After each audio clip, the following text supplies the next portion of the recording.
Para os pais, especialmente os fanáticos por esporte ou mais ainda pelo futebol, os filhos, quando começam a dar os primeiros passinhos na quadra, né? Já bem que poderiam chutar uma bolinha. E os pais, claro, sonham, quem sabe com uma peneira no Corinthians, no Palmeiras, no São Paulo. Mas nem sempre é tão simples assim, né? É preciso saber a hora certa de encaminhar os filhos ao esporte, porque quando tudo vai bem, muito que bem. No entanto, quando uma criança sofre uma lesão, uma fratura, a coisa começa a ficar complicada e pode inclusive comprometer o desempenho da criança que sonhou um dia se tornar um atleta. Para falar sobre os cuidados e atenção nessa área de medicina esportiva, conversamos agora com o médico Dr. Miguel Acari, que é especialista em ortopedia e traumatologia e também presidente da Sociedade Brasileira de Ortopedia Pediátrica. Muito obrigado pela presença, doutor. Olá, Silvia. Eu que agradeço o convite. Quando o pai deve levar o filho para o esporte? Em que momento que é importante que ele leve o seu filho já para começar a praticar o esporte? Quando nós falamos do esporte à criança, nós temos que diferenciar o que é uma atividade física com o intuito de você estimular a coordenação, não ganho de peso, e o esporte em si como uma categoria competitiva. Na criança, muitas vezes a gente imagina que as mães adoram, né? Estou levando meu filho para natação. A natação é obrigação, doutor. Não, obrigação com certeza, porque o risco... Pelo menos para não morrer afogado. Não, exatamente isso, o risco de você, em qualquer ambiente, hoje você tem um... Mas ela fala, não, estou levando uma criança de 1 ano para natação, isso não é esporte, isso é uma interação da mãe com a criança, naquele ambiente, né? Mas nós temos que diferenciar faixa etária, isso é fundamental. E também perceber o que aquela criança gosta. Porque não adianta você impor uma atividade para ela e ela não se dá bem com aquela atividade e de repente cria um transtorno, ela não quer mais fazer nada. Né? Porque cada criança tem um biotipo, tem uma característica que tem uma maior predisposição, uma facilidade, ou com uma coisa ou com outra coisa. Mas o pai que analisa isso, doutor? Não. O pai tem que ter a percepção de você estar fazendo uma coisa agradável ao seu filho, porque numa faixa etária até os 5, 6 anos de idade, você não pode impor uma atividade esportiva para a criança com uma forma competitiva, porque isso vai criar um fator inverso, porque ele vai começar a criar aversão ao fato de ter que ir. Né? Pela competitividade, pela exposição a perder ao ganhar, não está preparado. Não está preparado. A competitividade, nós temos uma faixa etária isso é muito mais emocional para as crianças, para a gente começar a colocar competitividade. Isso é após os 12 anos de idade. Olha que importante, gente. Só após os 12 anos de idade é que você tem que encaminhar o seu filho, depois, né, claro, de você já escolher, você já teve tempo para ver qual é o esporte que o seu filho se adapta melhor, aí sim, a partir dos 12 anos, entra a competitividade. Porque se antes tem a frustração, né, doutor? Claro, e nós vemos vários vídeos de pais brigando com professores porque tiraram o garoto, substituíram no jogo de futebol. Isso daí cria um efeito inverso. Então, às vezes, o pai tem que se controlar do ponto de vista emocional e deixar a coisa rolar naturalmente de uma forma agradável. Então nós temos faixas etárias.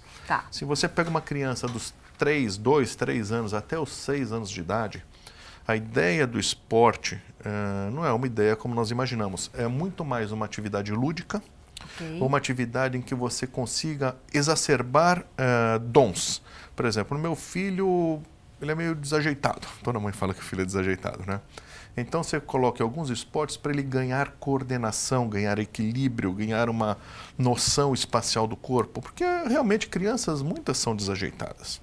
Ele tem medo de fazer cambalhota, então você põe alguns esportes que o professor estimula. Muito sutil, né? Isso, estimule para ele vencer deficiências. Né? Você falou certo, natação é obrigação. Eu falei para minha filha, eu não quero nadar. Eu falei assim, tá bom, quando você aprender a nadar, você mamãe pode tira. parar. Exato. E foi assim mesmo. Quando você sair, cair numa piscina e sair sozinha, já está perfeito. Mas é isso. Os riscos, nós temos várias situações de acidentes domésticos com piscina, que é uma coisa que não tem como você fugir disso. Né? E então, nessa faixa etária, dos 3 aos 6 anos, você estimula ela a ganhar coordenação, equilíbrio, uma inter-relação eventual, porque eles também são muito individualistas. Então, numa faixa etária dos 3, 4 anos de idade, não adianta você pegar o garoto e falar, não, vocês vão trabalhar em equipe, que nada.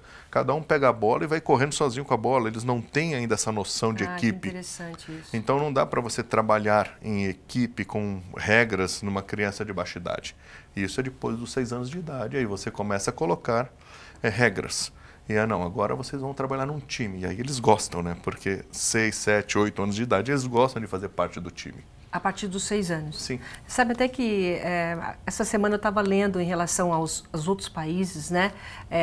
Olímpicos, no caso China, União Soviética, não mais, agora a Rússia e também o próprio Estados Unidos. A partir dos 6 anos, por exemplo, a China ela já começa com as crianças, mas sempre a partir dos 6. Até os 6 tudo é lúdico. Sim. Já os Estados Unidos, Rússia a partir dos 12 anos, que é justamente para competitividade.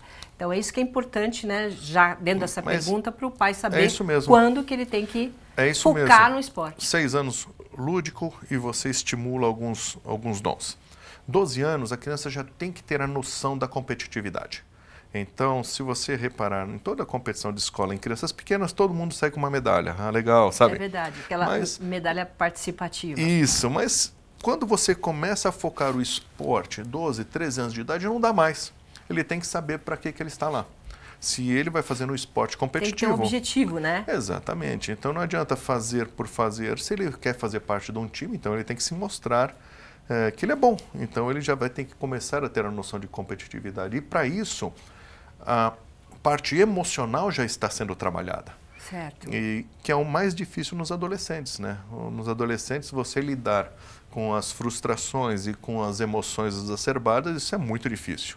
Certo. Então, você tem que tatear. Quem faz isso? É o pai e o educador físico, o professor. Eles entram numa relação. Não adianta o professor falar uma coisa e o pai em casa falar totalmente o inverso. Então, isso não vai dar certo na cabeça para não traumatizar, né? Sim. Agora, bom, independente disso, né, de você aí de casa já sabe quando você tem que cuidar desse início do seu filho. Mas e quando o filho reclama de uma dorzinha, né? Ele começou a fazer uma dor aqui, outra ali, depois de um treino, por exemplo.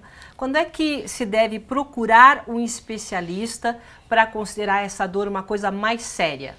Essa é a dúvida que o mundo tem, tá? Porque nós não temos hoje ainda instituído qual é o limite de carga de treino nos jovens. Então, normalmente no esporte, quando você está treinando uma criança para um esporte competitivo, e eu estou falando treino de uma frequência maior, não uma coisa lúdica. De vez em quando, 2 vezes por semana, isso, treinando mesmo. Não, treinando. A gente não tem muito discernimento de qual é o limite em cada faixa etária e cada biotipo. Então, nós temos que estar atentos a essas queixas da criança. Começou com dor, opa, tem alguma coisa fora do normal e aí você tem que valorizar isso. Mas quando que sabe quando é a dor muscular, no caso de você não, mas aí é fácil. Aí você procura um médico nessa situação, você não pode jogar toda essa queixa de dor, que muitas vezes são emocionais, para um fato emocional. Porque às vezes eles têm dor porque eles não querem. Sabe? Eu estou falando que tenho dor. Você vê muito isso em escola, não na parte competitiva. Geralmente eu estou com dor de barriga, porque não quer treinar, não quer fazer atividade física, mas não são as crianças que vão ter a lesão por overuse. São aquelas que estão numa fase competitiva. Começou a dor, opa, dá atenção a essa dor, e aí procura-se um médico para avaliar se aquela dor é uma coisa de uma sobrecarga ou se é uma coisa momentânea, eventualmente um estiramento muscular, mas uma coisa menor. Mas nas crianças, cada vez mais a gente tem o overuse, que é a sobrecarga de treino causando lesões. E quando existe essa sobrecarga de treino, o que pode acontecer posteriormente? O médico tem que atuar nessa parte, tem que falar com o preparador, com o técnico do time. Às vezes aquela criança é uma estrela e ela é fundamental. Às vezes, para a criança é fundamental, eu falo criança, mas já são adolescentes, é fundamental fazer parte daquele jogo, que aquilo é a peneira. Então, nós temos que avaliar isso, porque se você tiver uma lesão definitiva numa criança, acabou a carreira dela ali. Você pode acabar muito cedo, né? Exatamente. Então, nós temos que entrar em contato com o treinador e falar, olha, ele está com isso, tem como colocá-lo em outro momento, em outro treino, sabe? Porque, às vezes, 1, 2 meses que você dá uma esfriada no treino excessivo, a criança já se recupera. Ela se recupera mais rapidamente do que o adulto. Mas a gente tem que estar atento a isso. Você falou, né? Porque os treinadores brasileiros, eles costumam levar em conta, né? Quando a criança reclama de dor, né? Muitas vezes nem levam em conta. Eles têm um hábito, no caso, você que acompanha isso, de preservar ou poupar o jogador? Nós temos as duas situações. Sim, vamos preservar o jogador e temos aqueles que querem impor para que ele jogue. E aí, alguns pais impõem para que ele jogue. E a criança tem medo de falar que está com dor, porque, poxa, como eu vou falar que estão com dor e aí, de repente, me tiram desse jogo? E eu sou uma peça importante, porque eles têm essa consciência, né? Sim. Isso é o dia inteiro, isso no consultório. E isso não tem limite de quanto que está doendo. Tem algumas crianças que são muito resistentes. E aí a gente tem que ficar atento. Eu não estou com dor. Aí você vai examinar, ele reage com dor no seu exame físico. Opa, como não está com dor? Ele não quer falar que está com dor. Quer esconder, né? Sim, o treinador percebe, o desempenho cai. Ele não consegue correr daquela velocidade. Opa, tem alguma coisa errada. Vai falar com o garoto não, está tudo bem comigo. Mas ele sabe que ele está tendo. Então, às vezes, eles querem esconder a dor. E outras vezes... Para não prejudicar o time, às vezes por medo de perder a posição. Exatamente isso. Um atleta profissional, ele sabe que se ele tiver uma lesão definitiva, acabou a carreira, acabou aquele ano todo. Então, muitas vezes eles falam, mas a maturidade emocional é outra, né? Por isso que a gente, na criança, no adolescente, tem que pesar intensidade de treino e qual que é o nível psicológico daquelas crianças que elas estão enfrentando, porque isso é um equilíbrio entre os dois. Mas aí, por exemplo, no caso, tem um jogo importante, né? Está próximo de um jogo importante.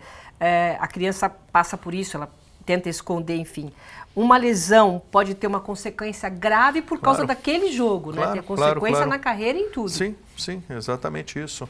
Você tendo uma lesão grave, por exemplo, uma lesão ligamentar de joelho numa criança, poxa, vai ter que passar por uma cirurgia, 1 ano de reabilitação, enfim.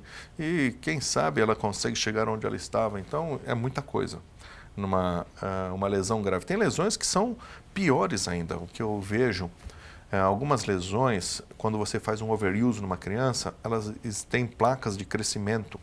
Quando você tem uma lesão da placa de crescimento, isso é irreversível. Então, determina ali uma lesão que vai para o resto da vida.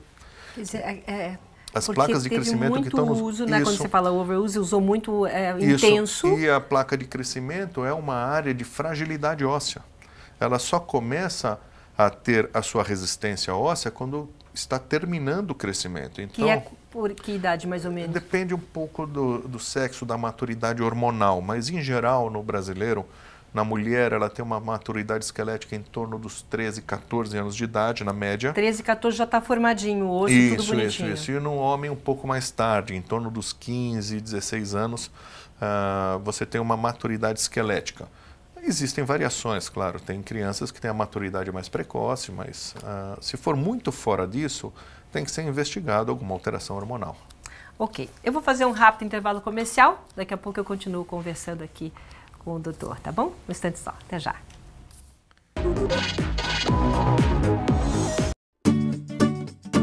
Objetivo. Conceito de escola no coração dos pais e dos alunos. Infantil, fundamental, integral. Médio, pré-vestibular. Primeiro lugar geral no Enem por 7 anos consecutivos. Internacionalização. Escola selecionada entre as principais do mundo. 6.417 medalhas em Olimpíadas Científicas Nacionais e Internacionais. Cientistas olímpicos já aos 6 anos. Objetivo representará o Brasil em torneios mundiais de Física e Robótica em 2018. 2 anos consecutivos melhor pré-vestibular de São Paulo, segundo Datafolha. Eu achei essa viagem incrível e inesquecível. A Unip tem o compromisso de formar cidadãos conscientes, criativos, empreendedores.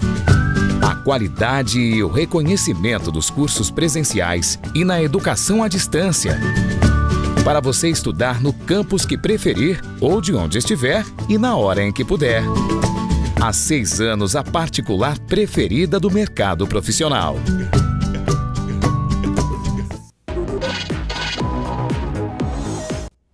Estamos de volta hoje conversando com o Dr. Miguel Acari, que é especialista em ortopedia e traumatologia e também presidente da Sociedade Brasileira de Ortopedia Pediátrica. E o nosso assunto é justamente esse treinamento intenso, né? A gente está focando até mais no futebol, talvez, sim, que exija mais. É o esporte que exige mais ou qualquer um? Não, não é o que exige mais. No Brasil, nós temos muitas lesões, principalmente ligamentares de joelho, porque o nosso esporte, o mais disseminado é o futebol. Tá. Mas não é o que exige mais. Você pega uma criança de ginástica olímpica que faz um treino extenuante, um treino muito intenso, é desgastante, né?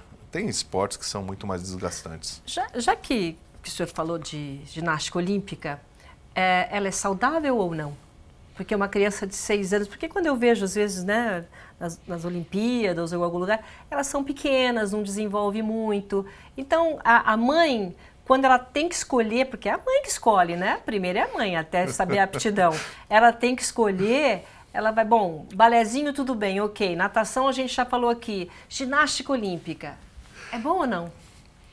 Depende o que você quer com a ginástica olímpica. Aqui traz coordenação para a criança, traz equilíbrio, traz uma noção muito boa espacial. É um treino de força, é um treino aeróbico também. Então, você consegue, nesse esporte, fechar muitas coisas que a gente busca de saúde para uma pessoa. Agora, quando você fala, não, eu quero que meu filho seja competidor de ginástica olímpica, nem todos vão ser. Tem que ter um biotipo.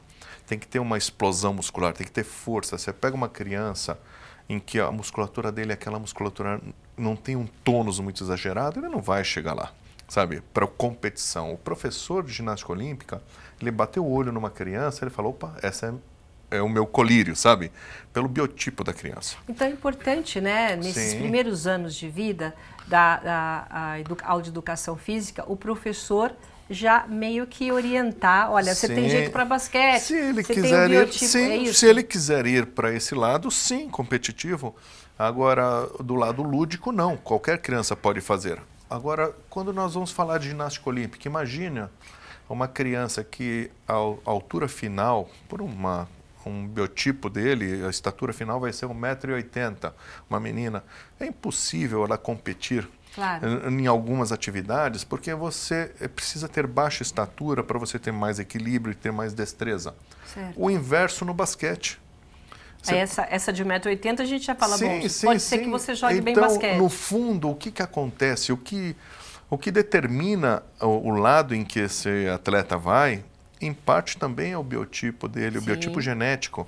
Sabe? Então não dá para nós falarmos, não, os pais têm 1,80 m, 1,90 m, quero que meu filho seja um expert em ginástica olímpica. Se ele seguir a altura dos pais, ele não vai conseguir se destacar. E o inverso em outros esportes. Um jogador de vôlei baixinho, pô, tudo bem, ele pode ser o levantador? O levantador, mas é só ali, né?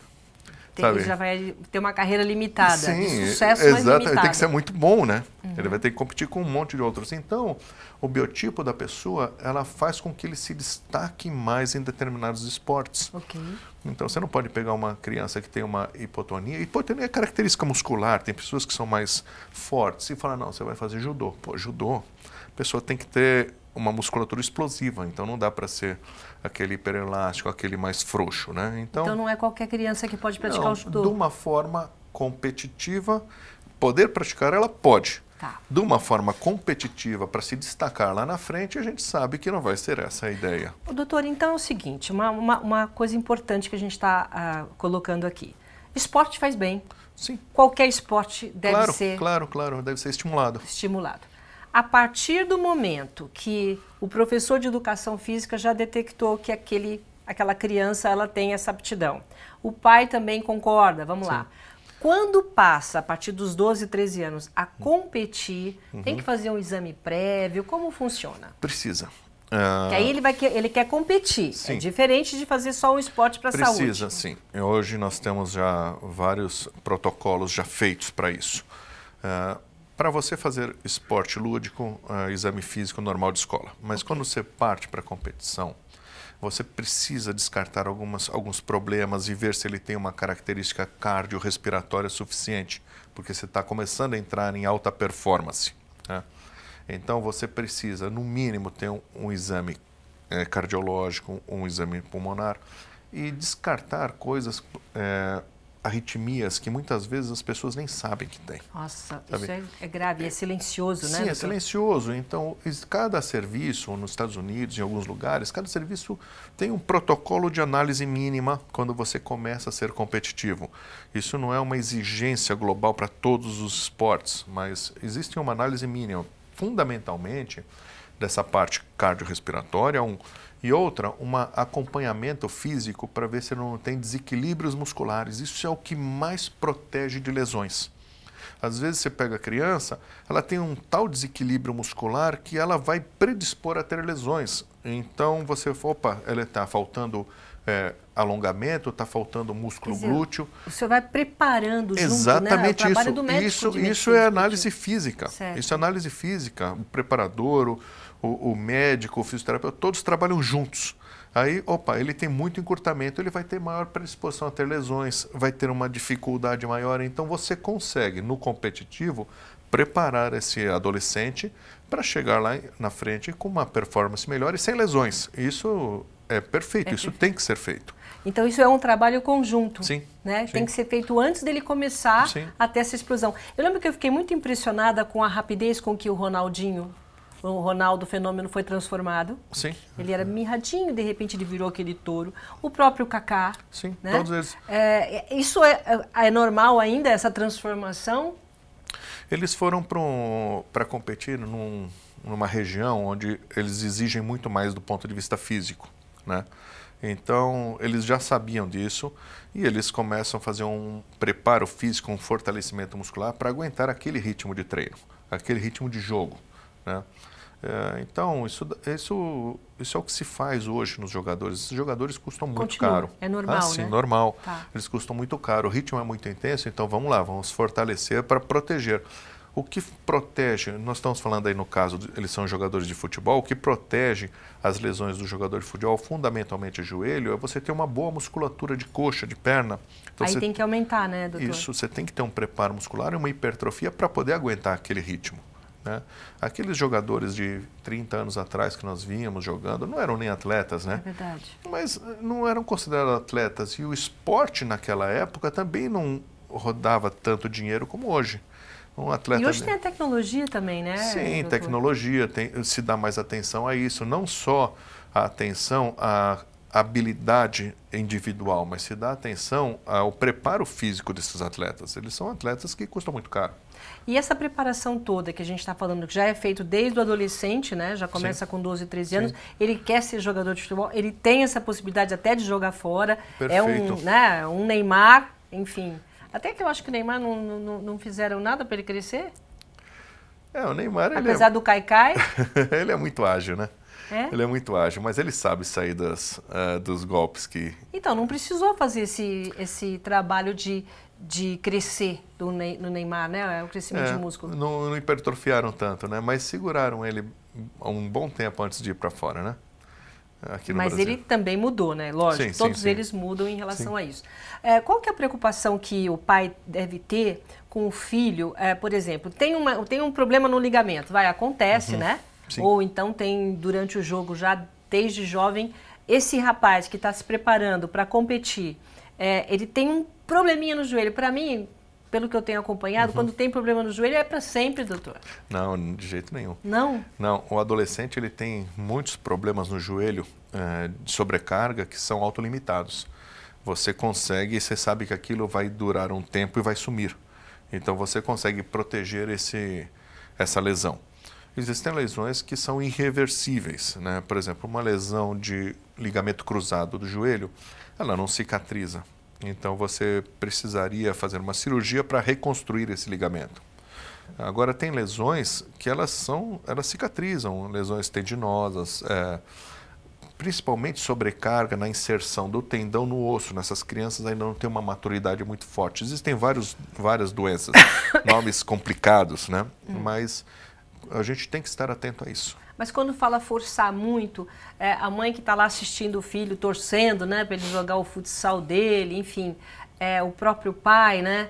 Qual é o cuidado que o pai tem que ter para prestar atenção realmente nessa cobrança? Porque eu assisto, tem uma cobrança muito grande. Treino. É sobrecarga de treino. Não é o jogo em si que é o determinante da lesão. Ele pode ter uma lesão por uma contusão no jogo, mas, em geral, as lesões por sobrecarga de treino que vão causar aquela lesão progressiva. São lesões que vão se fazendo com o excesso de treinamento.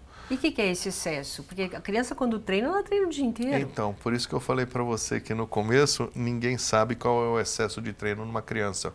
Então, a gente tem que estar atento a saber se ela está com dor e valorizar essa dor e saber se a performance dele está diminuindo ou não está correndo tanto, porque provavelmente ele deve estar sentindo alguma coisa e não está falando. Porque a sobrecarga de treino pode causar uma lesão definitiva. E não tem limite.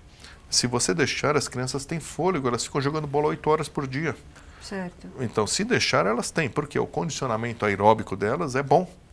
Agora, será que isso faz bem para a parte muscular? Então, nós temos que limitar quantidade de treino e intensidade desse treino. E saber se essa criança em si está tendo uma queixa de dor. Opa, está com dor, atenção a essa, vai para o médico, dá uma olhada se tem uma lesão real, se está tendo alguma coisa.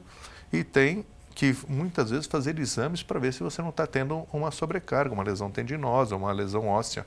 Às vezes nós precisamos fazer exames para isso. Você sabe que eu, por trabalhar por muito tempo jornalista esportiva, eu sempre cobrei isso da minha filha, né? Não só para aprender a natação, tudo bem, mas ela escolheu a patinação, enfim, ela fazia essa overdose. Eu estou falando da minha filha como exemplo, mas existe, o que eu acompanho, uma overdose de cobrança dos pais em relação ao filho. Ele pratica tênis, ele pratica natação, o menino pratica balé. São várias. A agenda é maior que a nossa. Muito. Tudo carregado. E chegou um dia que a minha filha chegou e falou, chega, eu não quero fazer mais esporte nenhum. Quando ela cresceu, ela falou, não quero mais. É aquilo. E ficou um tempo sem. Sim. Até obesa, né? Sobrecarregou um pouco, cansou. Então, essa overdose de colocar filho para fazer exercício, como é que é? Não é um só. Estou falando de mães. Vários. Isso é o dia inteiro. Eu atendo isso no consultório. Chega um momento, a cobrança, ela deixa de fazer aquilo que é agradável para ela para fazer o que está na agenda. Isso. Ela fala, pô, não quero mais, porque ela já tem personalidade na adolescência de falar, não, isso não está me agradando. Mas o pai que queria que ele fosse um tenista famoso... Aí ele vai ter que enfrentar essa situação. Então, por isso que eu falei, se ele curte o esporte, sinta qual o esporte que ele está curtindo e se ele quer se dedicar. E não sobrecarregue outras coisas. Sabe? Não, eu gosto de tênis, legal. Então, vamos lá dedicar ao tênis e parar de sobrecarregar com outras coisas na agenda. Sabe? Porque, eu faço natação, tênis, basquete. Não é possível que ele curta tanto assim o esporte. Sabe? Isso eu vejo em casa também. Minha filha que fazia isso, aquilo, fazia um monte de esportes. Mas qual que você gosta? Isso sabe? Mesmo. Então, aquele que você gosta, você mantém. E você pode, eventualmente, sobrecarregar um pouco nesse treino. Porque senão ela vai acabar se estressando, vai acabar tendo um estresse e falar, não, agora eu parei, agora eu não quero mais. E aí a gente não cria atleta, a gente cria alguém... Não, e aí tem todo aquele conceito depois, poxa, mas é bom você fazer alguma coisa, é bom você não parar totalmente, porque o esporte, até para o controle do peso é importante, enfim, isso é muito comum, isso é... Bom, tá bom. Doutor, muito obrigada, viu? Eu que agradeço. Sua presença passou rápido, né? Muito rápido. Passou rápido. Muito obrigada pela sua presença. Obrigado, aqui, Silvia. tá? O nosso Opinião Livre de hoje fica por aqui. Obrigado pela sua companhia e até a próxima entrevista. Tchau.